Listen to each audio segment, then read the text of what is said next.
systems of systems. We are very happy to have you over as a welcome, sir, and we are eager to listen to your presentations. Thank you very much, Dr. Vidushi, and good afternoon to everyone. Good morning for some. Now, first thing, can you see my screen, please? We all can see your screen, sir, very well. Yes, full screen? Okay, good, excellent. So, again, thank you for inviting me today. I'm very glad to be with you. So I will speak about prognostics and health management for railways, experience, opportunities, and challenges. Just a few words about Alstom. Alstom is a large OEM in the railway industry, present in more than 50 countries worldwide, including a very strong presence in India. We are active in rolling stock signaling systems, but also services. And of course, this is the reason for our interest in maintenance topic. So I'm as Dr. Vidushi said, I'm the PHM Ram director for Alstom Digital Mobility. So the name indicates you already have an idea of our scope, but it's mainly signaling and accelerating the digital revolution, let's say. So we'll be discussing the benefits of predictive maintenance, PHM methodology, its enablers, some words about the links between PHM and RANs, and we'll illustrate with some railway case studies. So this is the outline of my talk. Okay. And first of all, as we all know, RAM is one of the most eco-friendly transportation means, and in today's world, it's very important.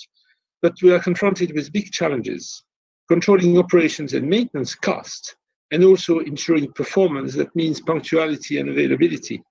And it's a real challenge to meet those goals, which are sometimes conflicting. Some railway companies say that in order to survive, they have to cut maintenance costs in half. Maybe it's an exaggeration, but there is a real challenge. So this is true in a large number of complex systems, not only in rail, because these systems are confronted with increasingly demanded RAMS targets and at the same time in a very competitive environment. So life cycle cost is a key competitiveness factor. So the question we are going to address is how to make maintenance smarter to combine quality and competitiveness. And in that context, what can be the role of the digital transformation that we are all living through? How can we leverage it? Just a reminder of, just a reminder of the standard from IC about maintenance. Basically, there are two kinds of maintenance practices. Corrective maintenance, which is after the failure, and preventive maintenance, which is before. But preventive maintenance most of the time consists of predetermined maintenance operations, determined or scheduled based on mileage or time. And instead of that, you can do condition-based maintenance where the decision to maintain is based on the condition or state of the asset. And within that category, there's a special case of predictive maintenance, where not only are we interested in the current state or condition of the asset, but on predicting how this condition will evolve with time and adjusting the maintenance operations accordingly. So why should we do predictive maintenance? Because we want to reduce the number of failures and thereby increase regularity, punctuality, and availability by reducing the downtime induced by maintenance. But we also want to cut unnecessary systematic maintenance and thereby reduce maintenance costs. In the end, we'll have a higher asset utilization rate, and last but not least, we'll reduce personnel exposure to hazards, because if they do less maintenance, they are less, of course, exposed. Prognostics in health management is a term that was coined in the early 2000s, around 2000, 2001, especially in the aerospace industry. And it's a set of techniques and tools that enable predictive maintenance and that support corresponding decisions, what some people sometimes call prescriptive maintenance. There are three steps which are actually of progressive difficulty, shall I say. First of all, detecting that there's an abnormal behavior of the asset, or detecting that there's an incipient abnormal behavior, that is, there's a degradation phenomena underway. Then diagnosis, determining what type of degradation, its localization, where it is, and how severe. And finally, prognosis, estimating the remaining useful life of the monitored asset. Is how much time do we still have to the real failure if nothing is done? We can also look at that as a conditional probability of failure, but over a certain time horizon. So within Alstom, we have developed a system. So now I'm going to speak about developing a PHM system, and in a second phase about operating a PHM system. In Alstom, we have we have put together this methodology in 5 steps to develop a PHM system. We start with the user requirements, and then go through technical design, prototyping, which can be bench-based or virtual, then demonstration and field demonstration. PHM user requirements, we ask questions such as, of course, we start with the expert knowledge, as Professor Kumar said in the beginning. Of course, we really have to capitalize on expert knowledge, and then comes the data.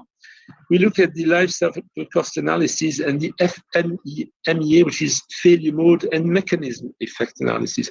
Not only in which way the system can fail, but what are the mechanisms that cause degradations and later failures. Then we identify the key physical parameters that we want to monitor and that are going to tell us about the unfolding failure mechanisms. And this determines the hardware and software architecture. Hardware architecture such as where we need sensors perhaps, software architecture, how we communicate the data and so on. The core of the methodology is this part, where we have either a test bench where we actually trigger degradations based on the early analysis. And it can be also a virtual prototype where the degradations are actually simulated in a software model. So that's really a digital twin. And we generate health indicators that actually are a measure of how healthy or unhealthy the asset is. And in these experiments, we are validating the health indicators in normal and also in degraded conditions. So we make sure these health indicators are a good metric for detecting and diagnosing the failures. And then once we have done this in the lab, we still have to demonstrate it in the field. So once we have developed a PHM system, we can operate it.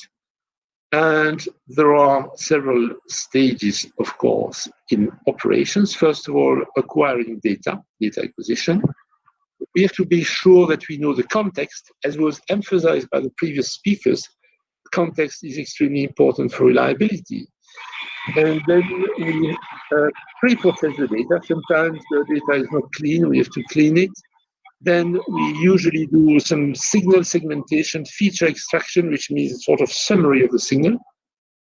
We feed in the expert's knowledge.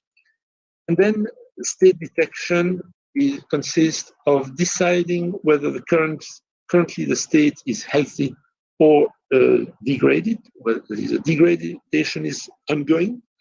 In that case, we have to diagnose the degradation, isolate, and assess the severity. And then if we can, we do prognostics. Sorry, too fast.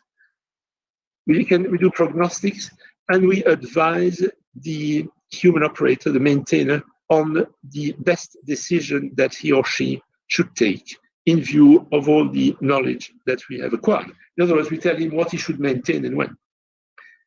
And so this sequence of steps is actually standardized in ISO 13374, which is a standard for asset monitoring diagnostics. So you recognize the various steps: data acquisition, processing, state detection, diagnosis, assessing degradation level and its severity, identifying the mechanisms, prognosis, estimating the remaining useful life, and advisory generation, generating recommendations for operations and maintenance.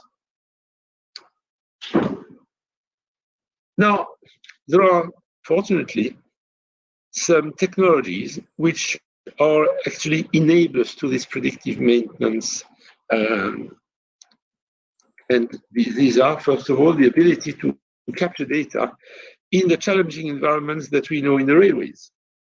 Then we have now a huge variety of cost-effective sensors, wireless sensors, the Internet of Things, that can communicate in almost real time all sorts of physical variables that we are interested in.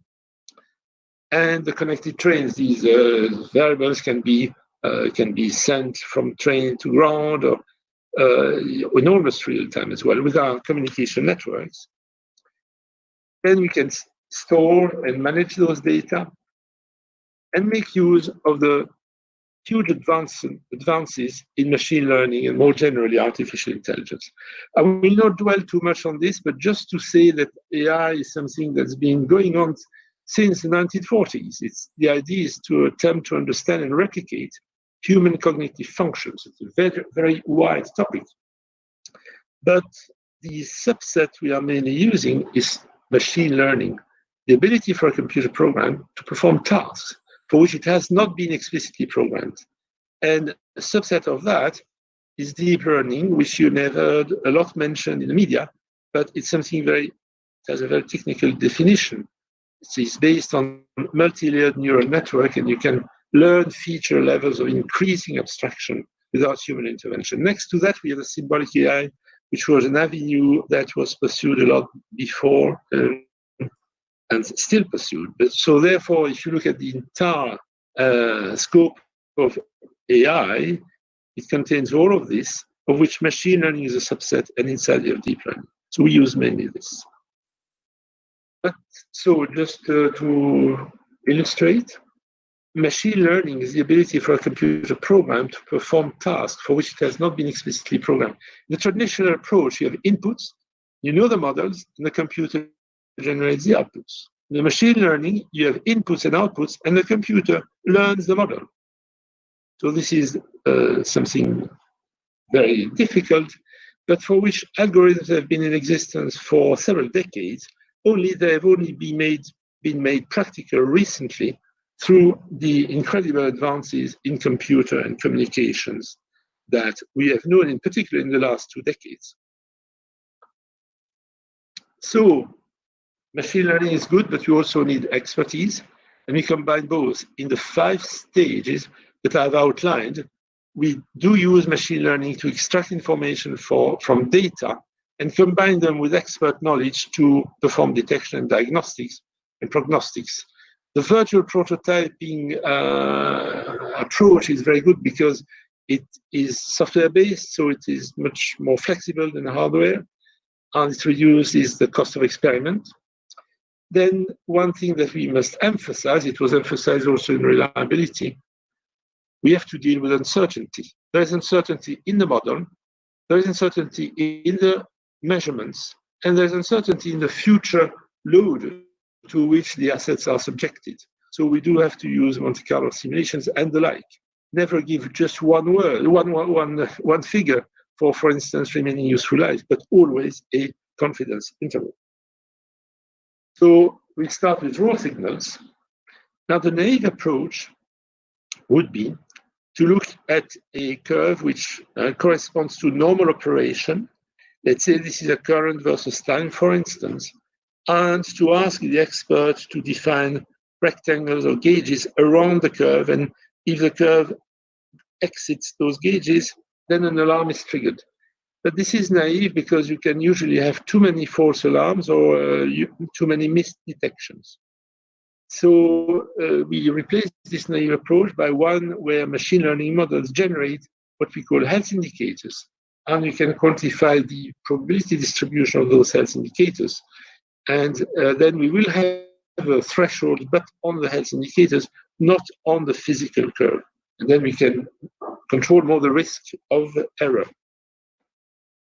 So the health indicator, if you look at features, let's say the signals that we are monitoring are summarized by a number of features, and you look at the multi-dimensional space of features, then every condition is like a point in that space.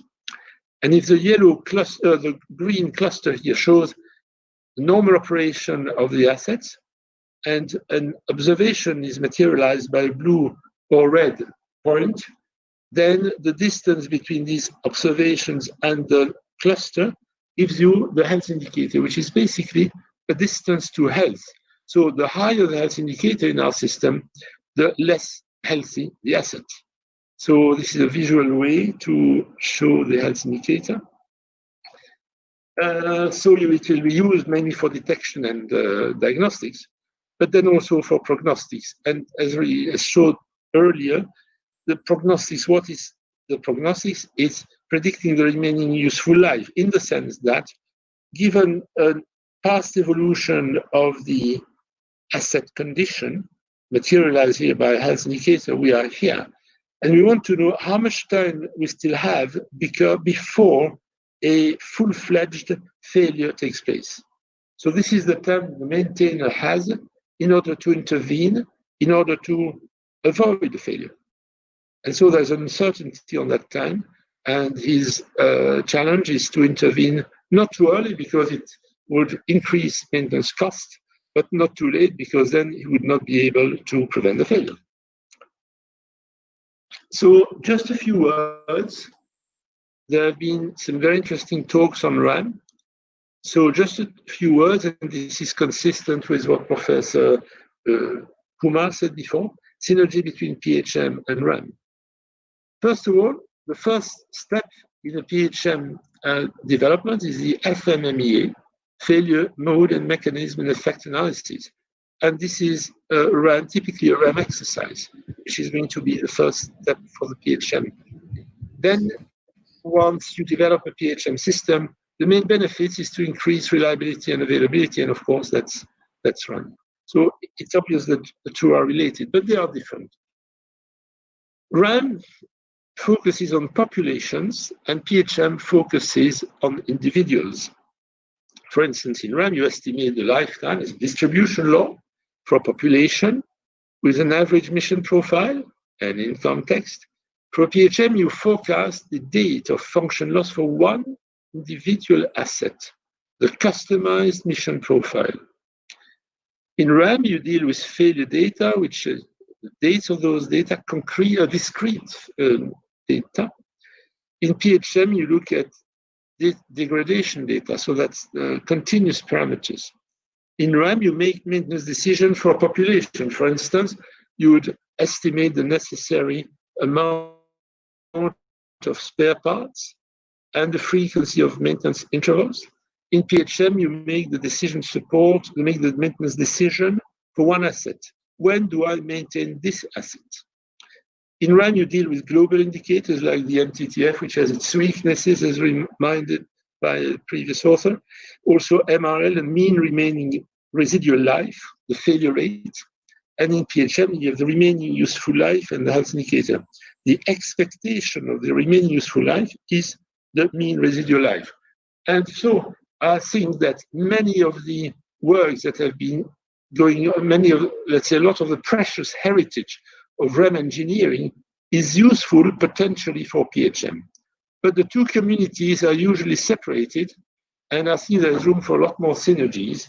And by the way, I'm glad to see that in Gautam Buddha University in Noida, it seems that this synergy exists, as it also exists in Luleå Technology University, for instance. So now we are going to look at case studies, of course, railway case studies that I've been involved with. Alstom has been involved with all those systems, but we don't have too much time, so I've made a selection of 3 subsystems: the point machines on the signaling side, the HVAC and the doors on the train-borne side. So first of all, turnouts and point machines. Of course, you all know what a turnout is. It's a mechanism that allows the train to change direction, and it's controlled by the so-called point machines or switch machines. It's important because it has a big impact on the network reliability and availability. We know that a turnout failure can make an entire line unavailable, so it can have tremendous consequences in terms of punctuality and availability. And usually it leads to penalties and, of course, negative image. Also, they are an important cost item in terms of maintenance. The maintenance is usually performed manually quite frequently. So, by the way, it also takes place at night, and so it's not the best conditions for the maintenance agents. Two reasons to investigate predictive maintenance. So how to do it? So what we have done is we monitor typically the current as a function of time during an operation. That means a maneuver, a swing from one position to another of a turnout. And this is a normal shape of that curve, and we segment it. And to each segment, for each segment, we calculate what we call a feature that is basically a summary of the signal on that segment. So the summary can be different depending on the segment. For instance, in here, you can see that the slope is probably relevant. In here, maybe it's the average and standard deviation, and so on. So then with all those features, we create, as a mathematical operation, a function of a scalar function of all those features, which is a health indicator. And in this example, we see that the health indicator evolves in time, which means that the condition of the turnout deteriorates. And by the way, after there is a maintenance intervention, the health is restored, which is good, which is a goal of maintenance, and therefore the health indicator comes back down to a normal value. So the benefits are those I mentioned.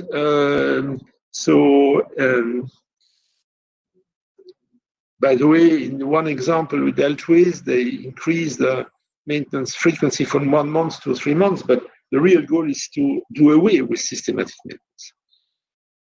And for diagnostics, we look at what we call signatures. And a signature is a set of values, basically the whole vector of features. So you see that different signatures correspond to different failure modes. Failure because of lack of lubrication, like loss of tolerance, that is the adjustments, rail deformation, power supply problems. So by looking at the current signature, we can compare it with the various signatures we have in our library, and therefore deduce what the main or the most likely type of degradation is. So that is basically diagnostics. And this is a real example. We start by a training period, which can be of variable length, but long enough to teach the algorithm, to teach the machine learning algorithm the normal operation. So it has acquired a number of values of the health indicator that corresponds to the normal operation. So we have to be sure it is the normal operation. Then these are the observed values of the health indicator in the subsequent period. Every point here in this space corresponds to a curve on the right. So a physical curve acquired during one maneuver, current versus time. So you see here, this point corresponds to normal operation. This one's already slightly degraded. This one totally failed because we lost control of the turnout. So of course the goal is to intervene here before you get to this point. In that case, the maintenance told us that the cause was an inadequate adjustment. So this was for turnout, where we had, I didn't say, but we had a physical test bench. And now, just a few words about another application, which is heat ventilation and air conditioning, HVAC, for which we decided to use a virtual prototype, because a test bench would have been very expensive. And also we had all the thermodynamic models that allowed us to model the operation very precisely. So then here I'm going to focus on the filter, which is one part of the HVAC, but one very important part. The failure mechanism is that as time goes by, the filter clogs. It's clogged with dust, and you see the difference between a clean filter and a clogged filter. And what happens then, of course, is you need to in a much more important throughput, airflow, to achieve the same cooling capacity. So the so-called coefficient of performance, which is the ratio of the cooling that you get over the energy that you inject, goes down. And so on that basis, we can build a health indicator which basically measures the percentage of loss of the cooling capacity. And therefore, on that basis, you can forecast when the function will be completely lost. The reason why HVAC is important for preventive maintenance is that it contributes to energy consumption. It is a high maintenance cost item, especially because you have to work on the roof, and the impact of the fault is important. You reduce fleet availability, and in hot countries, it reduces passenger comfort. In some countries, like in Dubai, when you lose HVAC, you have to remove the trains. So this is the evolution of the health indicator, built, as I explained before, with time. And if this is the present time, we are able to construct a confidence interval for the future values of the health indicator, and therefore a confidence interval for the remaining useful life, which is between this present time and when the health indicator crosses the threshold, which is dictated by physics. In this particular example, which was, we had a demonstration on the Reims tramway in France, the filter life was extended by almost 100%. According to the supplier, the replacement of the filter should have taken place at this stage, and instead we comfortably continued until this date. So we also generated this is the remaining useful life, the prediction, with a confidence interval with upper bound and lower bound. As time goes by, of course, the interval shrinks. The closer we are to the end, the less uncertainty about the remaining useful life, of course. And this is the actual one. So you see the prediction was very good. This was the installation of the data logger and so on the tramway. And these are the results. This would have been the replacement according to traditional scheduled preventive maintenance. And these were the actual, in green, the actual replacements. So we cut in half the number of maintenance operations and the tramway immobile downtime. So that was quite good. The return on investment is undisputable. And now we have generalized this to a number of vehicles and fleets. Last examples for today, passenger doors.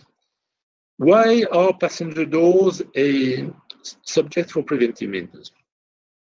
Because in terms of maintenance, they represent between 10 and 15% of the total life cycle cost, at least on tramways and metros. Because obviously, as you can imagine, the loss of the door function has a big impact on train operation, and not to mention the way passengers perceive the network and the way, therefore, the operator perceives the supplier. And so what we did in this case was to go through the physical test bench route. So on this test bench that you see here, we simulated, we triggered a number of malfunctions. And in doing so, we took the context into account. It's very important. The types of malfunctions we simulated are maladjustments, changes in lubrication, and anything that can affect the kinematic chain. It is the order of the motor is not transmitted to the leaf.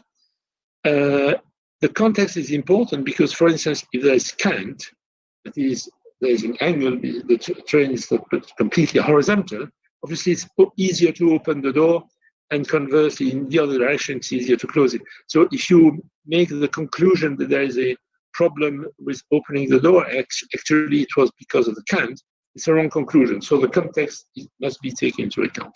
Like in the previous examples, the context was temperature. So, okay, this is the benefits that we can anticipate the mechanical issues, adjustments, for instance, needed adjustments for the door, malfunctions on the kinematic chain. And we followed the methodology that I've outlined before. First of all, analyze the failure mechanisms, and this gave us an idea of which parameters we wanted to monitor. In this case, position of the door, time to open and close, and energy expended. That was obtained through the current. So we had to have some sensors to monitor the current because it was not immediately accessible from the motor. Then we simulated the door degradations, as I said before, while taking carefully into account the context. And then we acquired those signals here. You see the red signal is the position. As the door opens and closes. And in blue, you have the current. So we have a test signal database. We extract the features. The features, we build the health indicator. And from that, we obtain the diagnostics and prognostics. And then, of course, we had a demonstrator, which is a tramway in Barcelona in Spain. And this demonstrator has shown that, first of all, the test bench has shown that we can have a very high performance in terms of detection diagnostics. So we have a high detection rate, which means that most of the time when there is a problem, we detect it, and a low false alarm rate, we don't raise alarms when there is no problem, most of the time. So the types of degradations which have been identified represent more than 60% of the typical service-affecting failures encountered on a typical project. That means this shows that the system is quite effective in terms of the performance of the PHM system itself. Now, to end with a few words on challenges and opportunities as we see them, and of course it's not exhaustive. Challenges. It's not enough to build an algorithm. You have to make sure that the performance of this algorithm is sufficiently good. What do I mean? In terms of detection, for instance, if you look at this so-called confusion matrix, you have the condition which is predicted, degraded or healthy, and the real condition, degraded or healthy. So one has to minimize the false negatives and the false positives. False negatives, that is saying that the asset is healthy when it's degraded, so you don't detect the problem. False positive is to say that it is degraded when it's healthy. You raise a false alarm, so those two are no good. Diagnostics, we have to watch for a correct diagnosis rate, and prognostics, the accuracy of the RUL estimation. Another challenge is cybersecurity, because we rely heavily on wireless sensors and communications. All of this can be pirated, and now it's a real danger at Alstom, like in many other companies. We have a cybersecurity department, and we must prove that when we install all those sensors and communication networks, it does not, it keeps the risk of cyber threats sufficiently low. Another challenge is that the machine learning algorithms are sometimes quite complex. And because they are complex, some of them are really black box. You don't know what's going on inside. Sometimes it's difficult to persuade the experts that the decision is a correct one. And there is a trade-off between interpretability and performance. And unfortunately, the easiest to interpret, like linear regressions, are the lowest performance algorithms. At the one extreme, you have the linear regression. The other extreme, high performance but difficult to interpret, you have the neural network. So you have everything in between. So an important area of research is to make artificial intelligence easy to interpret, so interpretability. So I will end with the perspectives.